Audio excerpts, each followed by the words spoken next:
na talagang meron na tayong listahan ng mga ghost projects, may admission na sila, Oho. gusto kong makita, para doon pa lang, papanagutin na natin kung sino may kasalanan. Yung Kasi ghost ito eh. Totoo po. Ghost ito, hindi po pwedeng walang managot dito. At ang tanong pa rin dyan, may chance ba kahit paano saan makabawi man lang ng pera sa mga yumaman dyan?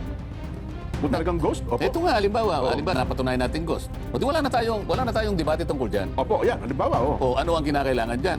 Ibalik po ninyo yung pera sa bayan. Di ba? Pwede ko magawin yun kasi nagastos na namin. Wala na ko yung pera eh. Bakit? Wala ka na bang pera para ibalik mo yun? Kung Hindi ko naman sinasabi yung perang meron ka, ibabalik mo yan. Ayun. Oo, ibabalik mo yan. Merong mga bonding companies na nag-post ng performance bond yan. Ayun, insurance. Oo. Opo. Di ba? Kung halimbawa yung COA, paano mo napirmahan niya na completed ang project? Ghost pala. Hindi ba mananagot kung sino man yung, Ayun. kung sino man yung, hanggang saan na nga abutan sa mga auditor na yan. Opo. Kasi pumirma kayong lahat eh. Opo. Pinatunayan ninyo, sinertify ninyo unang-una, merong certification of completion. Yan. Sino lahat ang opisyal ng DPWH ang pumirma niyan at pinaglulukon niyo ang taong bayan? COA, may kasangkot ka pa rin, pumirma ka pa dyan. Opo, Di ba? yan. O, sino ang politiko na kasangkot dyan? O, kailangan dito pa lang.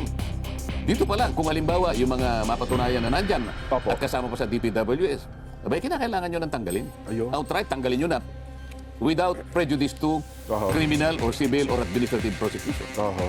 Diba? Kayo naman contractors na napakasangkapan dyan, ibalik po niyo yung pera. Ibalik po ninyo. May babalik. Yun naman siguro. Hindi mo ibabalik. Eh kung sabihin wala na ho eh. Aba, di kukunin ko lahat yung ano mo. Lahat. Yung mga mamahaling sasakyan, gano'n. Kukunin ko lahat yung pag-aari mo para itapat do sa Ayun. ginawa ninyong panlililang sa tao. Pwede ba i-share?